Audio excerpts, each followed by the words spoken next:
ಮಂತ್ರಿಗಳು ಹೌದು ಅಂತ ಒಪ್ಕೋತೀರಾ ಅಥವಾ ಯಾರು ಆರೋಪ ಮಾಡಿದ್ದಾರೆ ಅವ್ರ ಮೇಲೆ ಆಕ್ಷನ್ ತಗೋತೀರಾ? ಯಾವುದು ಅಂತ ಗೊತ್ತಾಗಬೇಕಲ್ಲ. ಮೌನವಾಗಿದ್ರೆ ಹೌದು ಕೊಲೆ ಮಾಡಿದೀವಿ ಅಂತ, ಕೊಲೆ ಮಾಡಿಲ್ಲ ಅಂತಂದ್ರೆ ಆ ವ್ಯಕ್ತಿ ಮೇಲೆ ಆಕ್ಷನ್ ತಗೊಳ್ಬೇಕು. ಅಲ್ಲ ಕೊಡ್ತೀವಿ ತಮ್ಮ ಮೂಲಕ ಮೌನವಾಗಿ ಏನಿಲ್ಲ, ಅದಕ್ಕೆ ತಕ್ಕ ಉತ್ತರ ಕೊಡ್ತೀವಿ. ಕೊಡ್ತೀರಾ ಎಲ್ಲೂ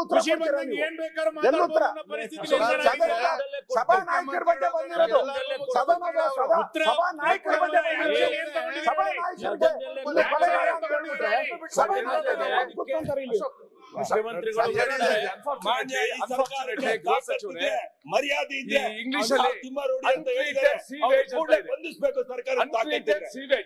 ಇವತ್ತು ಸಾಮಾಜಿಕ ಜಾಲತಾಣದಲ್ಲಿ ಇವೆಲ್ಲನೂ ಕೂಡ ಅನ್ಟ್ರೀಟೆಡ್ ಸೀವೇಜ್ ಬರ್ತಾ ಇರೋದು. ಒಬ್ಬ ಮಂತ್ರಿ, ಮುಖ್ಯಮಂತ್ರಿ 28 ಮರ್ಡರ್ ಮಾಡಿದ್ದಾರೆ ಅಂತ ಒಬ್ಬ ವ್ಯಕ್ತಿ ಧೈರ್ಯವಾಗಿ ಹೇಳ್ಬೋದಾದ್ರೆ, if the government cannot take immediate action, ಏನಿದು how are we allowing it? ಮುಖ್ಯಮಂತ್ರಿಗಳಿಗೆ ವಿಧಾನಸೌಧದ 3ನೇ ಮಾಡಲಿರುವ ಒಬ್ಬ ವ್ಯಕ್ತಿ 28 ಮರ್ಡರ್ ಮಾಡಿದ್ದಾರೆ ಅಂತ ಧೈರ್ಯವಾಗಿ ಬಂದು ಸೋಷಿಯಲ್ ಮೀಡಿಯಾ ಮುಂದೆ ಹೇಳುವಾಗ how can the government tolerate?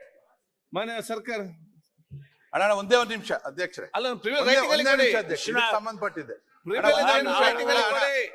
Sir, ಒಂದೇ ನಿಮಿಷ. ಈಗ ಇದಕ್ಕೆ ಮುಂದುವರಿದ ಭಾಗವಾಗಿ ಕಳೆದ ಸರಿ ನಾನು ಒಬ್ಬ ಅಡ್ವೊಕೇಟ್ ಈ ತರ ಎಲ್ಲ ಮಾಡ್ತಾವ್ರೆ ಅಂತ ಹೇಳಿ ನಾನು ಅಸೆಂಬ್ಲಿಯಲ್ಲಿ ಮಾತಾಡಿದೆ ಅಧ್ಯಕ್ಷರೇ, ಜಗದೀಶ್ ಅಂತ ಹೇಳಿ.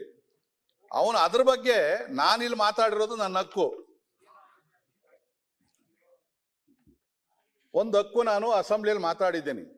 ಅದಾದ್ಮೇಲೆ ನೆಕ್ಸ್ಟ್ ಹೇಳ್ತಾನೆ, ಅಸೆಂಬ್ಲಿಯಲ್ಲಿ ಒಬ್ಬ ಅಯೋಗ್ಯ ಮಾತಾಡೋನೆ, ನಾನು ಮುಖ್ಯಮಂತ್ರಿ ಆಗೋದಕ್ಕೆ ಏನೇನ್ ಬೇಕೋ ಅಲ್ಲೆಲ್ಲ ಮಾಡಿ ನನ್ನ ಹೆಸರು ಅಲ್ಲೆಲ್ಲ ಓಡ್ತು, ಮುಂದೆ ಮುಖ್ಯಮಂತ್ರಿ ಆಗಿ ಬರೋದಕ್ಕೆ ಅವ್ನು ಮಾತಾಡವನೆ ಅಂತ ಹೇಳಿ ಒಂದು ಮಾತಾಡವನೆ. ಧರ್ಮಸ್ಥಳಕ್ಕೆ ನಾವು ಹೋಗಿ ಬಂದ್ವಿ ಅಧ್ಯಕ್ಷರೇ, ಯಾವುದೋ ನಾವು ಪಕ್ಷದ ಜೈಕಾರ ಹಾಕಿಲ್ಲ, ಪಕ್ಷದ ಪರವಾಗಿಲ್ಲ, ನಾವೆಲ್ಲ ಕೂಡ ಭಕ್ತರಾಗಿ ಹೋಗಿ ಬಂದಿದ್ದೀವಿ, ತಾವು ಹೋಗ್ತೀರಿ, ನಮ್ದೇನು ಅದರಲ್ಲಿ ಯಾವತ್ತು ನಾವು ಅದ್ರಲ್ಲಿ ರಾಜಕೀಯ ಮಾಡಿಲ್ಲ ಆ ಕಡೆ ಹೇಳ್ದಂಗೆ. ಅದಾದ್ಮೇಲೆ 100 ಕೋಟಿ ರೂಪಾಯಿ ಧರ್ಮಸ್ಥಳದ ವೀರೇಂದ್ರ ಹೆಗ್ಗಡೆ ಹತ್ರ ಬ್ಲ್ಯಾಕ್ ಮನಿ ಇಟ್ಟವನೆ ಅಂತೇಳಿ ಓಪನ್ ಆಗಿ ಹೇಳ್ದ. ಅದು ಹೋಗ್ಲಿ, ನೆನ್ನೆ ಅಲ್ಲೆಲ್ಲೋ ಬ್ರಿಡ್ಜ್ ಮೇಲೆ ನಿಂತ್ಕೊಂಡು ಅಳಾಳ್ಸಂದ್ರದ್ದು ಯಾವುದೋ ಒಂದು ಜಾಗ ತೋರಿಸ್ಬಿಟ್ಟು, ಈ ಜಾಗ ಧರ್ಮಸ್ಥಳದವ್ರದ್ದು ವೀರೇಂದ್ರ ಹೆಗ್ಗಡೆ ಅವ್ರ ಫ್ಯಾಮಿಲಿದು, ಇವನು ಡಿನೋಟಿಫಿಕೇಶನ್ ಮಾಡ್ಬಿಟ್ಟು ಬೇರೆಯವ್ರಿಗೆ ಮಾರ್ಸವನೆ ಅಂತೇಳಿ ಮಾಡೋನೆ. ದಿನ ಅದಾಗ್ತಾ ಇದೆ. ನನ್ನ ಹಕ್ಕುಗಳಿಗೆ ಚ್ಯುತಿ ತರ್ತಾವನೆ. ನಾನು ಅಸೆಂಬ್ಲಿಯಲ್ಲಿ ಮಾತಾಡಿರೋ ಅಂತ ವಿಚಾರಗಳು ಕೂಡ ಮಾತಾಡಿದ್ರೆ ನಾನು ಇನ್ನೆಲ್ಲಿ ಮಾತಾಡಬೇಕು?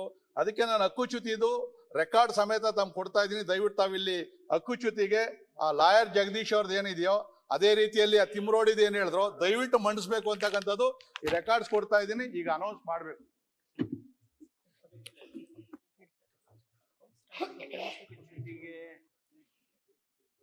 ಮಾನ್ಯ ವಿಶ್ವನಾಥ್ ರವರು ಮೂವ್ ಮಾಡೋದ್ರ ಬಗ್ಗೆ ಪ್ರಸ್ತಾಪ ಮಾಡಿದರು. ಅವರ ಹಕ್ಕದು. ಸದನದಲ್ಲಿ ನಮಗಿರ್ತಕ್ಕಂಥ ದೊಡ್ಡ ಹಕ್ಕಂದ್ರೆ ಪ್ರಿವಿಲೇಜ್ ಮೋಷನ್. ಅದಕ್ಕೆ ನಿಯಮಾವಳಿಗಳಿವೆ. ಆ ನಿಯಮಾವಳಿಗಳಂತೆ ಅವರು ನೋಟಿಸ್ ಕೊಡಲಿ. ಅದನ್ನು ಸದನ ಇಂಥ ಪ್ರಕರಣಗಳನ್ನಂತೂ ನೀವು ಅದೇನೋ ಹೇಳಿದ್ರಲ್ಲ, ಅದು ಯಾರೋ ಒಬ್ಬರು ಇಂಥವನು ಮಾತನಾಡಿದ್ದಾನೆ, ಸದನಕ್ಕೆ ಆಗಿರ್ತಕ್ಕಂಥ ಗೌರವ ಹೌದದು. ಆದ್ದರಿಂದ ಅದನ್ನು ನೀವು ನೋಟಿಸ್ ಕೊಡಿ, ನಿಯಮನ ಪ್ರಕಾರ ಅದಕ್ಕೆ ಸೂಕ್ತವಾಗಿರ್ತಕ್ಕಂಥ ಸ್ಪಂದನೆಯನ್ನು ಸರ್ಕಾರನೂ ಮಾಡುತ್ತೆ. ಮಾನ್ಯ ಸಭಾಧ್ಯಕ್ಷರು ಅಂಥ ನೋಟಿಸ್ಗಳನ್ನು ಒಪ್ಪಬೇಕು ಅಂತೇಳಿ ನಾನು ನಿಮ್ಮಲ್ಲಿ ಕೋರ್ತೇನೆ. ಇಲ್ಲ ಪರಮೇಶ್ವರ್ ಈಗ ಇದಕ್ಕೆ ಸಂಬಂಧಪಟ್ಟಾಗ ಡಾಕ್ಯುಮೆಂಟ್ ಕೊಟ್ಟಿದ್ದಾರೆ, ನಾನು ಸಮಿತಿಗೆ ವಹಿಸ್ತೇನೆ, ಚರ್ಚಿಸ್ತೀನಿ. ಅದು ಆಯ್ತಲ್ಲ ಸರ್, ವಿಶ್ವನಾಥ್ದು ಆಯ್ತು, ಇದಾಯ್ತಲ್ಲ. ಕೂತ್ಕೊಂಡಿದ್ದೀರ ಅವರು ಗೃಹ ಸಚಿವರು ಹೇಳ್ತಾರೆ, ನಾನು ಮುಖ್ಯಮಂತ್ರಿ ಮೇಲೆ ಏನ್ ಹೇಳಿಲ್ಲ, ಸ್ವಲ್ಪ ಬೇಡ್ರಿ, ನನಗೂ ನೋಡಿ ಉತ್ತರ ಕೇಳುದು ನೀವೇ. ಪ್ರಮುಖರ ಮೇಲೂ ಹೇಳಿದ್ದಾರೆ, ಮುಖ್ಯಮಂತ್ರಿಗಳ ಮೇಲೂ ಹೇಳಿದ್ದಾರೆ, ಎಲ್ಲದನ್ನು ಹೇಳಿದ್ದಾರೆ. ಸರ್ಕಾರ ನಡೆಸ್ತಾರೆ, ನಿಮ್ ಬಗ್ಗೆ ಹೇಳ್ತಾ ಇದಾರೆ ಅಂತ ಹೇಳ್ತಾರೆ. ನಮ್ ಪಾರ್ಟಿ ಬಗ್ಗೆ ಹೇಳಿದ್ರೆ ನಮ್ ಪಾರ್ಟಿ ಎಚ್ಚರಿಕೆ ತಗೊಳಕ್ಕೆ ಏನೇನ್ ಬೇಕು ಮಾಡ್ತೀವಿ. ಯಾರೋ ನೋಡಿದೀನಿ, ಏನು ಸ್ಟೇಟ್ಮೆಂಟ್ ಮುಖ್ಯಮಂತ್ರಿ ಕೊಲೆ ಮಾಡಿದ್ದಾರೆ ಅಂತಾನು ಹೇಳಿದ್ದಾರೆ, ನಾನು ಕೇಳಿದೀನಿ. ಲೇಟೆಸ್ಟ್ ಹಾಗೂ ಇಂಟ್ರೆಸ್ಟಿಂಗ್ ಸುದ್ದಿಗಳಿಗಾಗಿ ಬಾಸ್ ಟಿವಿ ಕನ್ನಡ ಚಾನೆಲ್ನ ಸಬ್ಸ್ಕ್ರೈಬ್ ಮಾಡಿ. ಹಾಗೆಯೇ ಬೆಲ್ ಐಕಾನ್ ಪ್ರೆಸ್ ಮಾಡಿ. ಇದರ ಜೊತೆಗೆ ಫೇಸ್ಬುಕ್, ಇನ್ಸ್ಟಾಗ್ರಾಮ್, ಎಕ್ಸ್ ನಲ್ಲೂ ಮಿಸ್ ಮಾಡದೆ ಫಾಲೋ ಮಾಡಿ.